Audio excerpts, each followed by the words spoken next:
हर साल मुहर्रम की जब 8वीं आती है, हम हाजिरी करते हैं, उठता है अलम तेरा दिल सीने में जब तक। अस्सलामु अलैल हुसैन वाला अली इब्न हुसैन वाला औलादिल हुसैन वाला सहाबिल हुसैन। अज़ीज़ नाज़रीन सलाम अलैकुम, मैं हूँ साजिद रिज़वी। आप तमाम नाज़रीन का इस्तकबाल करता हूँ चैनल विन के इस बेहद ही ख़ास प्रोग्राम में। आप तमाम लोग इस प्रोग्राम से वाकिफ़ हैं क्योंकि ये प्रोग्राम ख़ास कर नौहा ख़ान हज़रात के लिए है। माह मुहर्रम में इस प्रोग्राम को किया जाता है और कई साल से हम लोग लगातार नौहा ख़ान को दावत देते हैं इस प्रोग्राम में, और हम लोग जानने की कोशिश करते हैं कि नौहा ख़ानी क्या है उनके लिए और वो नौहा ख़ान की ज़िम्मेदारी क्या होती है। आज प्रोग्राम में एक और मेहमान हमारे साथ मौजूद हैं जिनसे आप तमाम की मुलाकात करवाऊँगा। उनका नाम है जनाब मिनहाल अली रिज़वी साहब। वो मुंबई से ही ताल्लुक़ रखते हैं।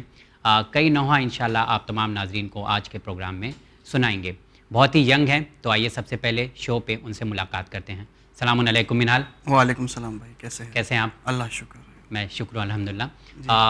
आपका सबसे पहले तो शुक्रिया अदा करते हैं कि आप इस प्रोग्राम में आए, अपने वक्त निकाला। जी, आपका भी बहुत शुक्रिया कि आपने हमें दावत दी कि हम यहाँ के ज़िक्र हुसैन अलैहिस्सलाम कर सके।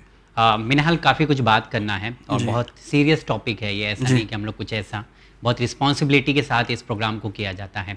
तो मैं कई सवालात इंशाल्लाह आज के प्रोग्राम में आपसे करूंगा, लेकिन सबसे पहले मैं गुजारिश ये करना चाहूँगा कि कोई एक नौहा जो आप हमारे नाज़रीन को सबसे पहले सुनाना चाहेंगे। जी, एक कलाम है मौला अब्बास अलैहिस्सलाम के ऊपर, जो हमारे अज़ीज़ दोस्त सैयद सफदर अब्बास साहब ने लिखा है, वो मैं पेश कर रहा हूँ। बिस्मिल्लाहिर्रहमानिर्रहीम। गाज़ी कहाँ हुआ ज़ैनब का सर खुला है, गाज़ी कहाँ हुआ ज़ैनब का सर खुला है, हसरत से बिनते हैदर, हसरत से बिनते हैदर, देती तुम्हें सदा है, गाज़ी कहाँ हुआ ज़ैनब का सर खुला है। तीरे सितम चलाए, खंजर कोई चलाए, जो चाहे फातिमा के बेटे को अब सताए, जाने से तेरे गाज़ी, जाने से तेरे गाज़ी, शब्बीर पर जफा है, हसरत से बिनते हैदर, देती तुम्हें सदा है, गाज़ी कहाँ हुआ ज़ैनब का सर खुला है। बहुत शुक्रिया, बेहतरीन नौहा आपने हमारे नाज़रीन को सुनाया। गाज़ी कहाँ हुआ हो ज़ैनब का सर खुला है। और यकीनन जब भी हम लोग मौला अब्बास के हवाले से नौहा सुनते हैं तो हम लोग को अक्सर मौला अब्बास की शुजाअत को भी याद करते हैं, क्योंकि नौहे में वो चीज़ का होना बहुत ज़रूरी होता है। फ़िलहाल मैं ये जानना चाहूँगा आपसे कि थोड़ा सा आप अपने बारे में बताएं। मिनहाल, आप क्या करते हैं? जी, मैंने जो है वो एजुकेशन के तौर पे मैंने ग्रेजुएशन किया हुआ है, और करंटली मैं एक डिजिटल मार्केटिंग फर्म में as a motion graphic designer, in short अगर कहूँ तो 2D एनिमेशन में जो है वो मैं जॉब कर रहा हूँ। अच्छा, ओके। रहना आपका ये मुंबई में ही? जी, यहीं पे रहते हैं। तो ये नौहा पढ़ना जो आजकल हम लोग देख रहे हैं कि बहुत सारे लोग नौहा पढ़ रहे हैं, जी, अल्हम्दुलिल्लाह पढ़ना चाहिए, ये तो ज़िक्र अहले बैत है, इससे किसी को रोका नहीं जाता है। तो आपके अंदर ये फीलिंग कब आई और या आपको कब ऐसा लगा कि नहीं आपके अंदर ये टैलेंट है कि आप नौहा ख़ानी कर सकते हैं? दरअसल जो है वो ये शौक़ जो है वो हमें बचपन ही से जो है वो हमारे माँ बाप ने, ख़ास तौर से हमारे वालिद साहब ने जो है वो हमारे अंदर ये पैदा किया है, अगर मैं कहूँ तो, क्योंकि एक ऐसा माहौल घर में उन्होंने बनाया था कि ज़्यादातर हमारे घर में जो है वो नौहे मजलिसें जो है वगैरह वो सब जो है वो लगाया करते थे। जी। तो जब हमने जो है वो होश संभाला तो हमने एक शक्ल जो है वो देखी, वो थी नदीम रज़ा सरवर साहब की। हाँ बिल्कुल बिल्कुल। तो वो एक बचपन से ऐसे हम लोग उनको सुनते हुए जी आए हैं। जी बिल्कुल, वो जाहिर सी ऐसे बात है। नौहा खान है कि मतलब जो जनरेशन पे जो है वो जो है उनका जो है वो कंट्रोल रहा है, और उन्हीं को आइडियलाइज करते हुए, उन्हीं को फॉलो करते हुए एक ऐसा शौक़ हमारे अंदर जागा कि हमने सबसे पहले तो, आप अगर किसी की भी नौहा खान का आप हिस्ट्री या कुछ भी देखेंगे तो वो यही कहेगा कि पहले उसने अपने घर से शुरुआत की। जब लेडीज़ लोग मजलिस करती है तो बिल्कुल। बच्चे वहीं पे रिसाइटेशन करते हाँ, हैं, सबसे पहला कदम वहीं से होता है। वहीं से होता है। बिल्कुल। फिर उसके बाद हमने कोशिश की कि हम मदरसे में जो है वो, मदरसे में क्योंकि शहादत के बाद प्रोग्राम होता था मातमदारी का, तो हम वहाँ करते थे। फिर उसके बाद मौका मिला मस्जिदों में जो है वो नौहा खानी का करने का मौका मिला। जैसे जैसे वक्त गुजरता गया, थोड़ी आवाज़ खुलती गई, तो जुलूसों में हमने जो है वो नौहा खानी की। तो बस इसी तरीके से सिलसिला चलता रहा। और एक स्टेज ऐसा आया कि जहाँ हमें लगा कि अब हमें भी जो है वो रिकॉर्डिंग्स वगैरह में जो है वो कोशिश करना तो चाहिए। कितने साल से रिकॉर्डिंग वगैरह कर रहे जी, हमने जो है वो लास्ट ईयर से ही शुरू किया है। हैं? ये रिलीज वाला जो सिस्टम है। जी बिल्कुल। ये Okay. पिछले साल हमने जो है वो, पता नहीं ऐसी अचानक से एक ऐसा हुआ कि नहीं अब बिस्मिल्लाह करना ही चाहिए, तो हमने बस शुरू किया, और अल्लाह का शुक्र आज ये साल जो है वो हमारा सेकंड। ओके। जब आप मतलब ये दौर चल रहा था आपका नौहा खानी का, उस दौरान ऐसा होता है ना कि बहुत सारे कॉम्प्लीमेंट आपको मिलते हैं जी और बहुत सारे निगेटिव फीडबैक भी मिलते हैं जी आपको। जी बिल्कुल बिल्कुल। तो मतलब इस तरह का भी कुछ हुआ आपके साथ? जी बहुत हुआ है। तो शुरुआत में बहुत डर होता है कि आप क्या पढ़ रहे हैं, कैसे पढ़ रहे हैं, किसके सामने पढ़ रहे हैं। जी जी तो ये चीज़ हुआ आपके साथ ऐसा? हाँ बहुत हुआ है। ऐसा होता है ना कि कभी, हर बार अभी भी होता है कि जब भी हम लाइव रिसाइटेशन करने जाते हैं तो थोड़ी नर्वसनेस रहती, पहले तो बहुत होती थी। लोगों ने जो है वो ज़्यादातर अप्रिशिएशन ही दिया है।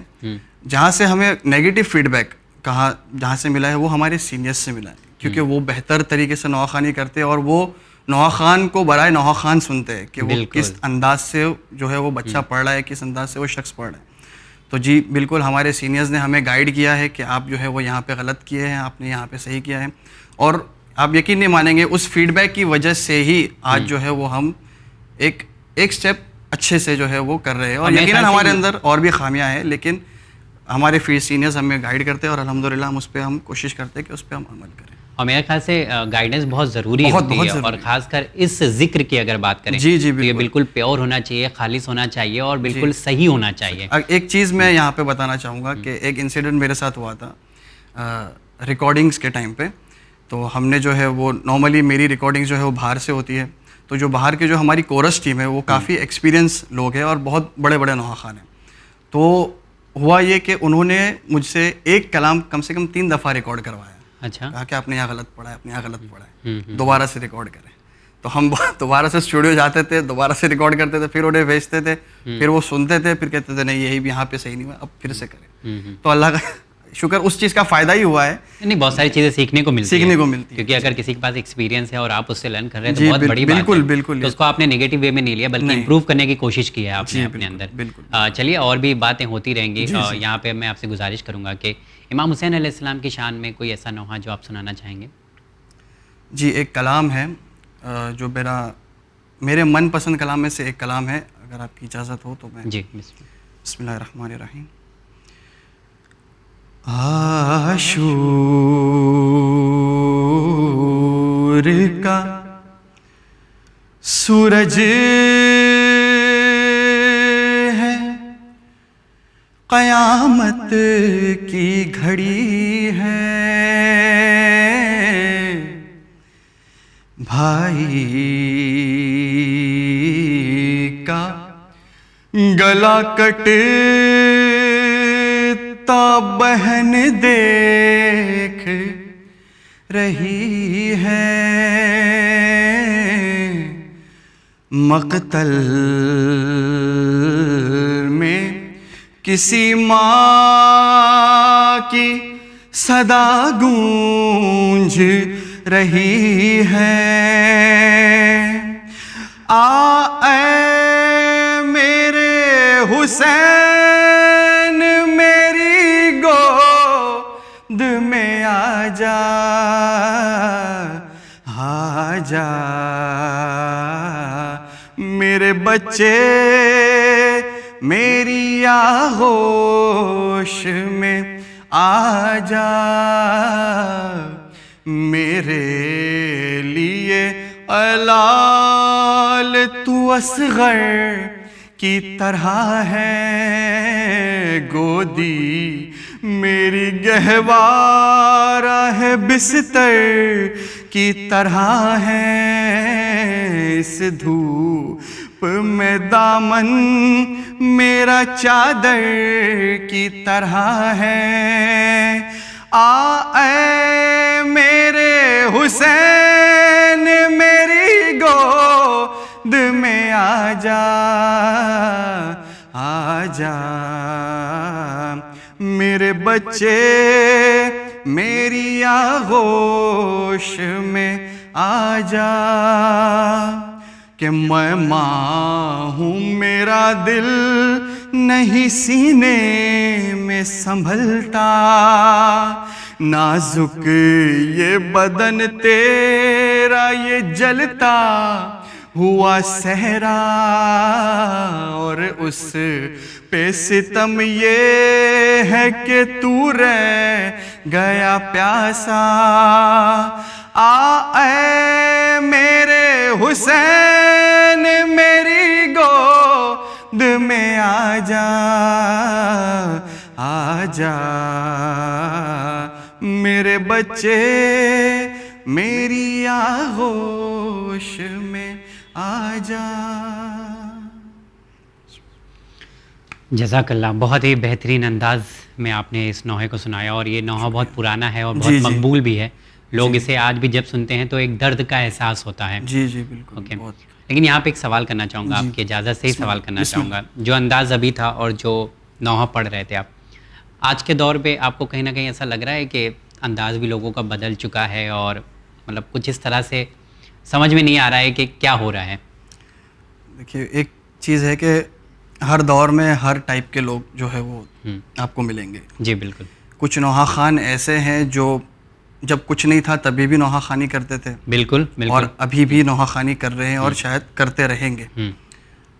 कुछ टाइम से मैंने देखा है, जब से ये यूट्यूब वगैरह जो है वो आया है, जिनके पास गला नहीं है, जो पढ़ना नहीं जानते, वो भी घुस गए पढ़ने के लिए। जी उनकी नीयत वो जाने और अल्लाह जाने। बिल्कुल। लेकिन मैं यही कहूँगा कि भाई जितना हो सके आप इमाम हुसैन अलैहिस्सलाम के गम को प्रमोट करें, उनको जो है वो लोगों तक पहुँचाएँ, उनके पैगाम को लोगों तक पहुँचाएँ। बट मैं यंगस्टर्स को जो अभी नए नए, जैसे मैं खुद इसमें शामिल हूँ, कि जितना हो सके पहले अपने गले को साफ़ करें, अच्छी आवाज़ बनाए। ऐसा नहीं कि आपको पढ़ना आता नहीं और आप स्टूडियो में जाकर रिकॉर्डिंग करवा के, उससे ये होता है कि लोग जो है वो उसको मजाकी तौर से देखते हैं। क्योंकि मैंने ऐसी खुद कहीं वीडियोस ऐसी मैंने देखी है कि जहाँ पे बच्चे को पढ़ना नहीं आ रहा, शौक़ है, अच्छी बात है, एटलीस्ट आप प्रैक्टिस करें और अच्छे तरीके से जो है वो लोगों तक पैगाम इमाम हुसैन पहुँचाएँ। ओके, अच्छा, जहाँ तक हम लोग देख रहे हैं कि अंदाज़ की बात करें इसका, तो जो पहले का तरीका था वो तरीका आज के दौर में बिल्कुल बदल गया। तरीका तो बदला, चलो ठीक है, आपने कहा कि ज़माना बदला तो सब कुछ बदल गया है, लेकिन कहीं ना कहीं एक दूसरे के लिए फीलिंग आने लगी है, वो आप महसूस कर रहे हैं? कंपटीशन की फीलिंग हो या किसी और तरीके की फीलिंग हो, बिकॉज हम लोग हर कोई हर फील्ड में है, तो लेकिन ये सवाल इस प्रोग्राम में इसलिए क्योंकि ये खासकर इसी के लिए है। जी जी, देखिए, हेल्दी कंपटीशन होना कोई गलत चीज़ नहीं है। जैसे मिसाल के तौर पे अगर मैं आपसे कहूँ कि अगर किसी शख्स ने या किसी अंजुमन ने बेहतरीन तरीके से नौहा या मातमदारी की है, उससे इंस्पायर होके अहले बैत की रिज़ा में अगर आप कोशिश करते हैं कि हम भी अच्छे से पढ़े, तो इसमें कोई गलत नहीं है। बिल्कुल, ठीक है, चलिए ये मान। लेकिन अगर आपके दिल में ऐसा है कि भाई मैं इससे बेहतर करूँ, तो या इमाम हुसैन तो आपके दिल से निकल ही गई, आपने सिर्फ इसलिए वो अमल अंजाम दिया क्योंकि आपको उससे बेहतर करना, तो ये नहीं करना चाहिए। हाँ, आप उससे इंस्पायर होके अच्छे में अच्छे तरीके से अपने आप को ट्रेन करके नौहा खानी करे, लेकिन शर्त ये हो कि दिल में इमाम हुसैन और खुदा की रज़ा मौजूद हो। उसके बाद अगर आप हेल्दी कंपटीशन करते हैं तो उसमें कोई, मेरे हिसाब से तो कोई प्रॉब्लम नहीं है। बिल्कुल होना भी नहीं चाहिए। जो आपका पहला पॉइंट है वो मेरे ख्याल से बहुत अच्छा है कि अगर हमारी नीयत वो होती है तो जाहिर सी बात है नीयत को कबूल करने वाला अल्लाह आप सीखेंगे कैसा ना, जब तक आप अपने आप को इम्प्रूव नहीं करेंगे। आप इम्प्रूव कैसे करेंगे? जब आपको पता चलेगा कि भाई आपसे अच्छा कोई है, तभी आप अपने आप को इम्प्रूव कर पाएंगे। अगर आप अपने आप को बेस्ट समझ रहे तो नहीं, ऐसा नहीं। आप हर इंसान से बेहतर इंसान मौजूद है और हमें उससे सीखना चाहिए। ओके, अभी जैसे आपने कहा कि 1-2 साल ही हुआ है आप स्टूडियो में आए हैं, ठीक है, इससे पहले आप जो है आवाम में आके पढ़ा करते थे जी। तो जो फीलिंग थी, मतलब कहीं ना कहीं कुछ बदल गया है या कुछ अजीब लग रहा है या मतलब अच्छा लग रहा है? क्योंकि एक स्टूडियो में पढ़ने का अंदाज़ बिल्कुल अलग है और आप आवाम के सामने आके पढ़ते हैं, तो वही मैं देखता हूँ कि एक नौहा खान जो स्टूडियो में जितना ज़्यादा मतलब देखा जाता है कि अच्छे से प्रेजेंट करता है चीज़ों को, वही जब मंजर आम पर आता है तो शायद उसके अंदर कोई तो बहुत अच्छा प्रेजेंट करने की कोशिश करते हैं, कोई बहुत मतलब।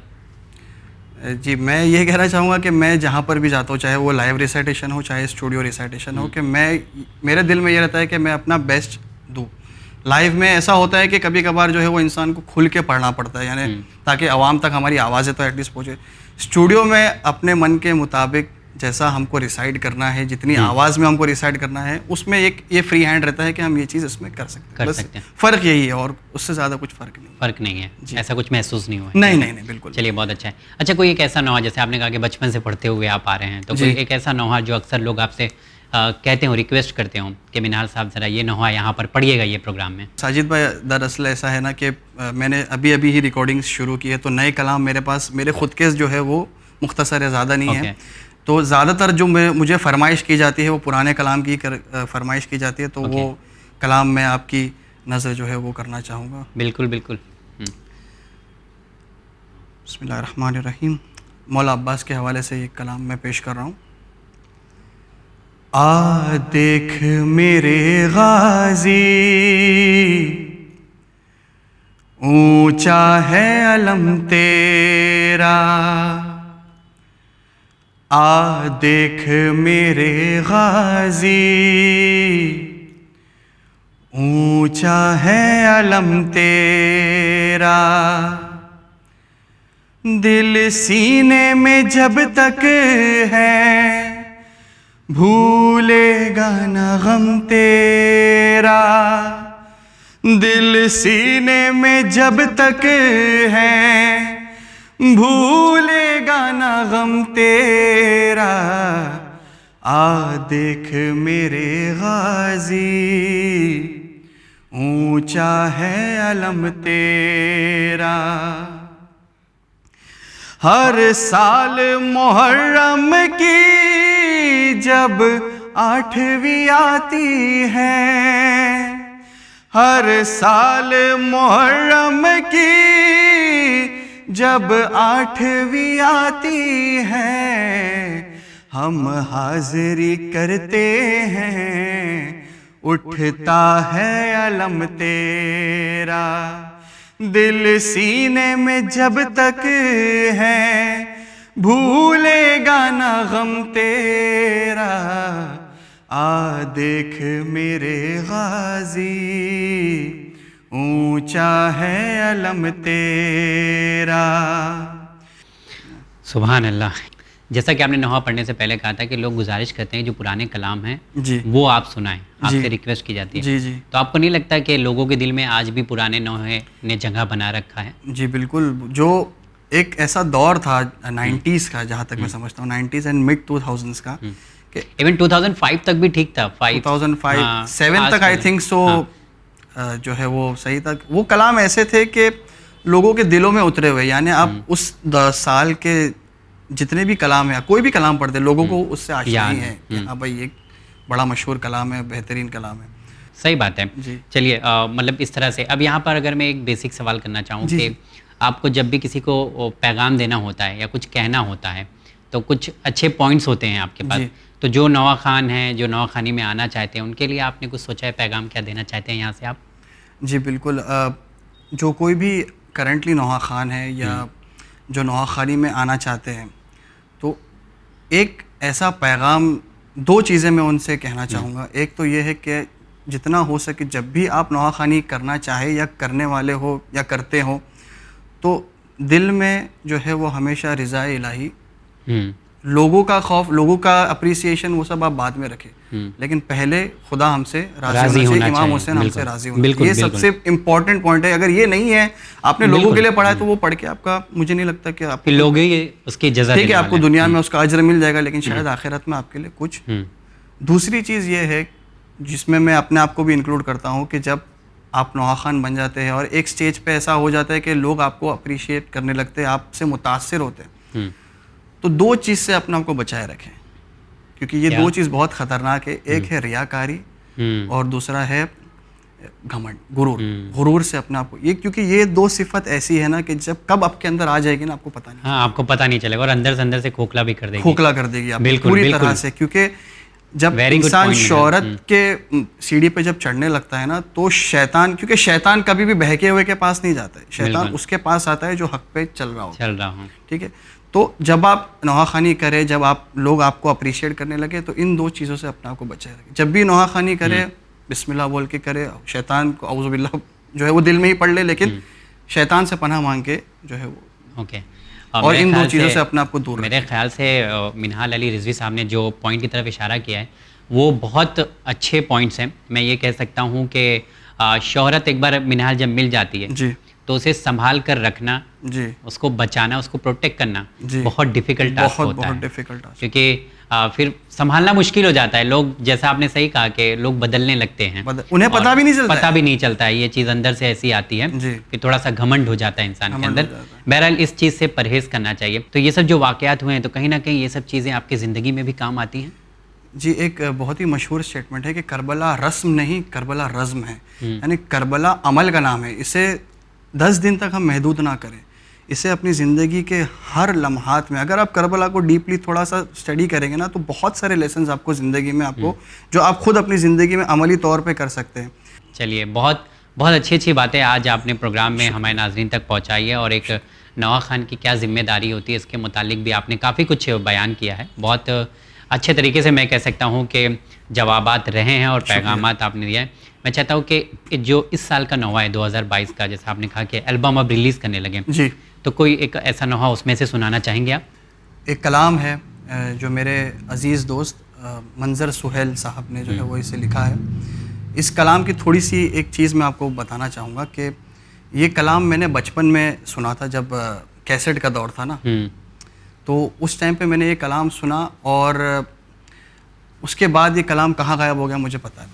अच्छा। पढ़ने से पहले मैंने काफ़ी कोशिश की कि मैं इस कलाम को ढूंढूं, लेकिन ये कहीं पर भी मुझे नहीं मिला मिला। नहीं। तो ओके। इस कलाम को एक अलग तर्ज देके मैंने तर्ज के ऊपर नोहा लिखवा के ये कलाम मैं आपके समात के हवाले पेश कर, समातों के हवाले पेश कर रहा हूँ कि, और इसका जो तमहीद है वो ये है कि सूरह बकरा की आयत नंबर 154 में खुदावंद तबारक व तआला इरशाद फरमाता है कि जो लोग राह खुदा में कत्ल हो जाते हैं जी, उन्हें मुर्दा ना कहो, बल्कि वो जिंदा है, लेकिन तुम्हें उनकी ज़िंदगी का शऊर नहीं। इसी आयत को मद्देनज़र रखते हुए खुद कह रहा है मालिके तकदीर जिंदाबाद,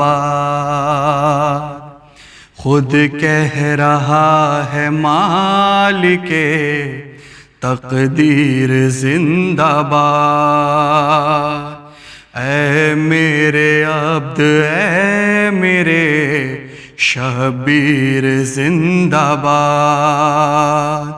कि तूने मिटा दी दहर से बातिल की तीरगी, कर दी है तूने दीन की राहों में रोशनी, चश्मे अली ओ ज़हरा की तनवीर जिंदाबाद, खुद कह रहा है मालिके तकदीर जिंदाबाद, कि तूने जड़े है शाम के हाकिम की काट दी, जालिम के घर में मौत की सौगात बांट दी। ऐ शाह मशरक़ैन की हमशीर जिंदाबाद, खुद कह रहा है मालिके तकदीर जिंदाबाद। ऐ करबला की बीबियों तुम पर मेरा सलाम, दी की बका के वास्ते तुमने किया ये काम, दे दी है तुमने चादरे तत्हीर जिंदाबाद,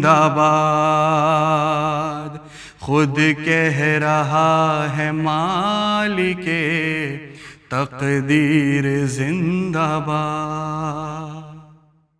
वाह, बेहतरीन कलाम आपने हमारे नाज़रीन को सुनाया।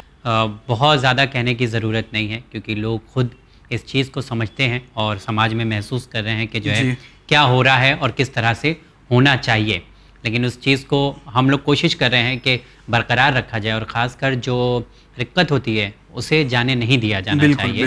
क्योंकि अगर आप नौहा पढ़ें तो लगना चाहिए कि आप नौहा पढ़ रहे हैं। नौहे का मतलब ही यही होता है कि लोग सुने, गमगीन हों और समझने की कोशिश करें। मिनाल साहब, आप इस प्रोग्राम में आए, बहुत शुक्रिया आपका। और आपने अपना वक्त निकाला और ख़ासकर इस प्रोग्राम के लिए जो नौखान हज़रात के लिए है। तो शायद ये प्रोग्राम हम लोग कह सकते हैं कि आप लोगों के लिए ही बनाया गया है। शुक्रिया आपका, बहुत लोगों को पता चले कि जो हमारे दरमियान हमारे समाज में नौहा पढ़ रहे हैं कि वो शख्सियत कौन है, कौन इंसान है। तो काफ़ी कुछ आपने बताया लोगों को, आपका शुक्रिया अदा करते हैं। तो जी हाँ नाज़रीन, ये थे जनाब मिनहाल अली रिजवी साहब जो मुंबई से ही ताल्लुक़ रखते हैं। बेहतरीन अंदाज़ में बेहतरीन कलाम आप तमाम तक सुनाया। मैं उनसे गुजारिश करूँगा कि वो एक और नौहा आप तमाम को सुनाएं, लेकिन इंशाअल्लाह ये उम्मीद के साथ कि आप कल भी हमारा साथ देंगे। एक और नौहा खान इस प्रोग्राम में आएंगे, उन्हें दावत सुखन हम लोग देंगे और जानने की कोशिश करेंगे कि एक नौहा खान की और क्या ज़िम्मेदारी है। फ़िलहाल दीजिए इजाज़त हमें हमारी टीम के साथ। आपको छोड़ जाता हूँ जनाब मिनहाल अली रिजवी साहब के ये आखिरी नौहे के साथ। बादे आशूर सकीना के लबों पर थी बुका,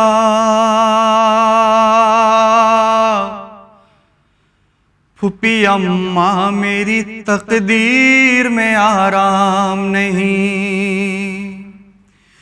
कमसिनी ही में मेरे बाबा हुए मुझसे जुदा, कमसिनी ही में मेरे बाबा हुए मुझसे जुदा, फुपी अम्मा मेरी तकदीर में आराम नहीं, सब मेरे चाहने वाले सरे मकतल पहुँचे, जुल्म के हाथों सभी कत्ल हुए छोटे बड़े, मेरा 6 माह का असग़र भी तो बाकी न बचा, फूफी अम्मा मेरी तकदीर में आराम नहीं, काश बाबा से मेरे मुझको मिला दे कोई, या मुझे रास्ता मक़तल का बता दे कोई, क्यों नहीं सुनता कोई मेरी